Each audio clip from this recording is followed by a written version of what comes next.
একদিকে পড়ুয়াদের ভবিষ্যৎ গড়ার স্বপ্ন, অন্যদিকে ভেঙে পড়া পরিকাঠামো। এই দুইয়ের টানাপোড়েনে কার্যত বেহাল অবস্থায় দাঁড়িয়ে রয়েছে আরামবাগের তিলকচক রাউতবার প্রাথমিক বিদ্যালয়। প্রায় 2 বছর আগে বন্যার জলে স্কুলের একাংশ ভেঙে পড়ে। তারপর থেকে সেই ভাঙা অংশ আর মেরামত বা পুনর্নির্মাণ করা হয়নি। ফলে দিনের পর দিন পরিকাঠামোর সমস্যাকে সঙ্গী করেই চলেছে স্কুলের পঠন পাঠন। বারবার প্রশাসন ও সরকারের বিভিন্ন স্তরে জানিয়েও এখনো পর্যন্ত সমস্যার কোনো স্থায়ী সমাধান হয়নি। বর্তমানে এই স্কুলে প্রায় 120 জন ছাত্রছাত্রী এবং 6 জন শিক্ষক শিক্ষিকা রয়েছেন। শিক্ষক শিক্ষিকার অভাব না থাকলেও রয়েছে পর্যাপ্ত ক্লাসরুমের অভাব। ক্লাসরুমের পাশাপাশি অফিস ঘরও একই পরিসরে চালাতে হচ্ছে। জায়গার অভাবে অনেক সময় স্কুলের দাওয়ায় বসেই পড়াশোনা করতে হচ্ছে পড়ুয়াদের। শুধু পঠন পাঠন নয়, মিড ডে মিল খাওয়ার ক্ষেত্রেও একই পরিস্থিতি। রোদ, বৃষ্টি ও প্রতিকূল আবহাওয়াকে উপেক্ষা করে স্কুলের দাওয়ায় বসেই খাওয়া দাওয়া করতে হচ্ছে ছোট ছোট পড়ুয়াদের। স্থানীয় বাসিন্দাদের অভিযোগ, স্কুলের এই বেহাল দশা নিয়ে প্রশাসনের বিভিন্ন স্তরে বারবার আবেদন জানানো হয়েছে। শিক্ষক শিক্ষিকারাও চাইছেন দ্রুত স্কুলটির পুনর্নির্মাণ ও পরিকাঠামোর উন্নয়ন করা হোক, যাতে পড়ুয়াদের আর এভাবে সমস্যার মধ্যে পড়াশোনা করতে না হয়। রাজ্য সরকারের পালাবদল হয়েছে, কিন্তু তিলকচক রাউতবার প্রাথমিক বিদ্যালয়ের ভাঙা অংশ কবে মেরামত হবে, কবে ফিরবে স্কুলের স্বাভাবিক পরিবেশ? এখন সেই প্রশ্নই ঘুরছে গ্রামবাসীদের মধ্যে। নতুন সরকারের কাছে এবার দ্রুত স্কুলটির হাল ফেরানোর প্রত্যাশায় তাকিয়ে গোটা তিলকচক গ্রামের মানুষ। কতদিন বলতে এটা তো হয়েছে 2024-এ 19শে সেপ্টেম্বর। 18 তারিখ থেকে বন্যা হয়েছে, 19 তারিখে এটা ভেঙে একদম ধূলিসাৎ হয়ে যায়। তারপর থেকে তো প্রায় 2 বছর হতে গেল এই অবস্থাতেই আছে। আর আমাদের তো শ্রেণী অনুযায়ী শ্রেণীকক্ষ কম, ওইটা অফিস হিসাবে ব্যবহার হতো। পাশেরটাও ভগ্নদশা, ওটা তো আমাদের এসআই সাহেব এসে নিষেধ করে গেছেন যে ওতে ক্লাস যেন না করে। শ্রেণীকক্ষ কম থাকায় দূরে বসে ক্লাস হচ্ছে এবং আমাদের অফিসও তো ভেঙে গেছে। দেখতেই পাচ্ছেন অফিস এবং ক্লাসরুম একসঙ্গে হচ্ছে, দিনে দিন কাজ বাড়ছে, জায়গার সংকুলন হচ্ছে না, জায়গা ছোট হয়ে যাচ্ছে। আমাদের খুব অসুবিধার মধ্যেই কাটছে এবং যেটা আমরা একটা শিশুকে পড়ানোর পর যে মাস্টারমশাইরা এসে তার নিয়ে একটা আলোচনা, সেই আলোচনার জায়গাটাকে পর্যন্ত আমরা পাচ্ছি না, যে একটা বসে আলোচনা যে এই ক্লাসের এই ছেলেটার এইরকম প্রোগ্রেস হচ্ছে বা এইরকম অবনতি হচ্ছে, এরকম উন্নতি হচ্ছে, এইটা করলে ভালো হবে। মাস্টারমশাইদের সঙ্গে যে বসে একটা টিফিনের পর যে আলোচনা, সেইটাও আমরা পাচ্ছি না, জায়গা বসার জায়গা পাচ্ছি না। মাস্টারমশাইরা একসাথে যে বসে দেখতেই তো পাচ্ছেন, এই ক্লাসরুম, এই একটা চেয়ার, আর মাস্টারমশাইরা যে যার ক্লাসে বসে টিফিনের সময় তো সময়টা থাকে। খুব অসুবিধার মধ্যে আছি। ক্লাস করার তো অসুবিধা হচ্ছে, বলুন। ছাত্রছাত্রীদের কি ক্লাস করা তো অসুবিধা, তো ক্লাসের অসুবিধা হচ্ছে, মিড ডে মিলের অসুবিধা হচ্ছে। আমরা তো বিগত সরকার দালানে পড়াচ্ছেন, রোদ জলের টাইমগুলো কি করছেন? বর্ষা হলে বা বৃষ্টি হলেই তো দেখছেন সব ভিজে যায়, তো দেখতে পাচ্ছেন না। তো কিছুক্ষণ আগে বৃষ্টি হয়েছে, বর্ষার সব একদম বর্ষার ঝাঁপ, বৃষ্টির ঝাপটাতে সব একদম দৌড় ভিজে যায়। ওই ক্লাসে এক ক্লাসের মধ্যে গিয়ে অন্য ক্লাসকেও ঢুকিয়ে দিতে হচ্ছে, ঢুকিয়ে দিয়ে সেখানেতে কোনো রকমে একটা শ্রেণীকক্ষে 2টো ক্লাস হলে যেটা হয়। কি চাইছেন এখন? এখন চাইছি আমাদের তো ইমিডিয়েট এটার একটা সংস্কার হোক। এই যেটা ভগ্নদশা অবস্থায় পড়ে রয়েছে ওটাকে ফেলে দিয়ে আবার নতুন করে একটা কনস্ট্রাকশন হোক, এটাই চাইছি। নতুন সরকারের কাছে কি আশা রাখছেন, কি মনে হচ্ছে? সরকার, আপনার বিগত সরকার তো অনেক চেষ্টা করলাম কিন্তু বিগত সরকার কিছুই করে দিল না। আর এই সরকার, নতুন সরকার এসছে, আশাবাদী। বিধায়কের কাছে আমার এক মাস্টারমশাইকে পাঠিয়েছিলাম, উনি গিয়েছিলেন, উনি কথা দিয়েছেন আসবেন এই 17 তারিখের পর। ওনার আসার কথা, হয়তো একদিন আসবেন। আশা করছি ওনারা এটা সংস্কার করে দেবেন। কতজন স্টুডেন্ট আছে আপনার? আমার স্কুলে এখন স্টুডেন্ট 122 জন ছেলে মেয়ে, শিশু শ্রেণী থেকে পঞ্চম শ্রেণী। কতজন শিক্ষক আছেন আপনার? আমরা মোট 6 জন শিক্ষক শিক্ষিকা মিলিয়ে 6 জন আছি। ছাত্রছাত্রী অনুযায়ী রুম নেই সেরকম? না, আমাদের ইমিডিয়েট আপাতত করার জন্য 2টো রুম আমাদের এক্ষুনি চাই। ওইটা ফেলে দিলে 3টে, ওইটা যদি টোটালটাই ফেলে দেয় তাহলে 3টে রুম আমাদের এক্ষুনি চাই। আর এবং ছেলেরা আমাদের তো ওই বাচ্চাদেরকে সামনেই তো রাস্তা, সেটা তো অন্য সমস্যা। অন্য সমস্যা হচ্ছে আমাদের ওই রাস্তা ওপেন স্পেস হওয়ার জন্যে যত রকমের অসামাজিক কাজ এই স্কুলেতে সন্ধ্যের পর কিন্তু হয়। আমরা এসে অনেক কিছু নিষিদ্ধ জিনিস স্কুলে আমাদেরকে ফেলে তারপর আমাদের ক্লাস শুরু হয়, সেটাও খুব অসুবিধে।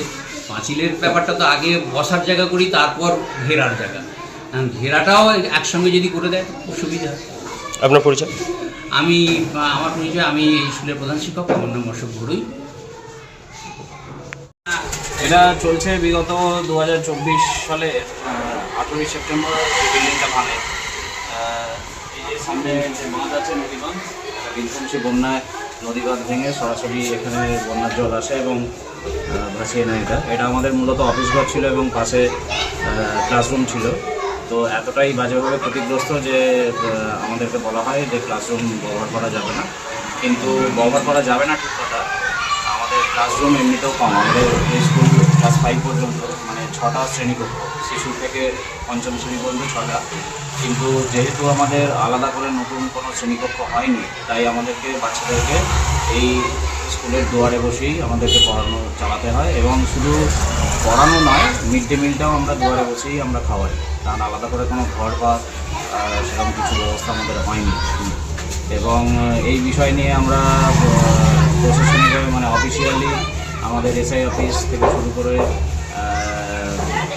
এবং যদি বলেন রাজনৈতিকভাবে, তাহলে সেখানেও আমরা যোগাযোগ করেছিলাম পঞ্চায়েতে বা বিডিও অফিসে বা ব্লকে বা পঞ্চায়েত সমিতি, জেলা পরিষদ, সমস্ত জায়গায়। মানে এমন কোনো জায়গা নেই যেখানে যাওয়া হয়নি এই বিল্ডিংয়ের সংস্কারের ব্যাপার নিয়ে।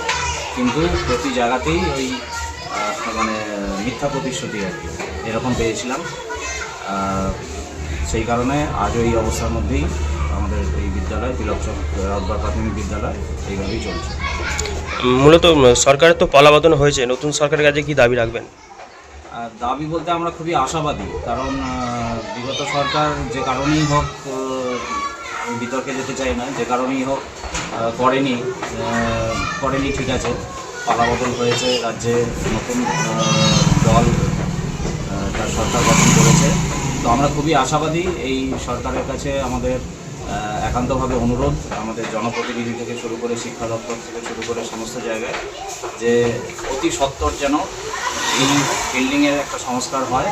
এবং যেহেতু শিক্ষাক্ষেত্রে গুরুত্ব দেওয়া হচ্ছে এবং এনইপি 2020 অর্থাৎ ন্যাশনাল এডুকেশন পলিসি 2020 যেটা কেন্দ্র শুরু করেছিল কেন্দ্র সরকার, বিগত সরকার আমাদের রাজ্য সরকার সেই শিক্ষা ব্যবস্থা মেনে নেয়নি, কিন্তু বর্তমান রাজ্য সরকার সেই শিক্ষা ব্যবস্থা মেনে নিয়েছে। এবং শিক্ষার অধিকার আইন অনুযায়ী প্রতিটা ক্লাসের জন্য আলাদা আলাদা শ্রেণীকক্ষ, সেই দাবিকে সামনে রেখে আমরা অনুরোধ করব নতুন সরকারের কাছে যে যাতে করে আমাদের এই বিদ্যালয়ের এই ভবনটি সংস্কার করা হয় এবং নতুন শ্রেণীকক্ষ আমরা পাই, যাতে করে সুষ্ঠুভাবে সেই শিক্ষার অধিকার আইন মেনে আমরা স্কুল চালাতে পারি। আপনার পরিচয়? আমি সৌমেন খাঁ, আমি তিলকচক রাউতবাড় প্রাথমিক বিদ্যালয়ের সহকারী শিক্ষক। আপনারা দেখতে পাচ্ছেন আমাদের এই যে স্কুলটা দেখতে পাচ্ছেন তিলকচক রাউতবাড় প্রাথমিক বিদ্যালয়। বিগত 2 বছর আমাদের বন্যায় এই স্কুলটা ভেঙে গেছে। বহু সরকারি দপ্তরে আমরা আবেদন জানিয়েছিলাম, তাতেও সাড়া পাওয়া যায়নি। এখন আমাদের স্কুল চলছে, দাওয়ায় বসে ছেলেরা লেখাপড়া শিখছে বা পড়ছে, খাওয়া দাওয়া সেই দাওয়াতে বসেই। প্রায় 2 বছর হয়ে গেল আমাদের এই স্কুলটা বন্যাতে ভেঙে নষ্ট হয়ে গেছে। বহু জায়গায় আমরা দরবার জানিয়েছি, কোনো সুরাহ আমরা পাইনি। এবার দেখতে পাচ্ছি আমাদের নতুন সরকার এসেছে। নতুন সরকার যদি আমাদের কিছু করার ব্যবস্থা, স্কুলটা করে দেওয়ার ব্যবস্থা করেন, আমাদের এই এলাকারই আমাদের বিধায়ক আছে আরামবাগ সাব ডিভিশনের শেষ প্রান্তে আমাদের এই তিলকচক প্রাথমিক বিদ্যালয়। এই বিদ্যালয়ের আরামবাগের বিধায়ক আমাদের হেমন্ত বাগ মহাশয় আছেন। দেখা যাক উনি কি করেন, আমাদের এই স্কুলটা সম্পর্কে নিয়ে কি ভাবনা চিন্তা করেন। আমরা তো এর আগে যে সরকার ছিল আমরা অনেকবার আপনাদের কাছে জানিয়েছি বা বলেছি, তারা কিছু করেনি।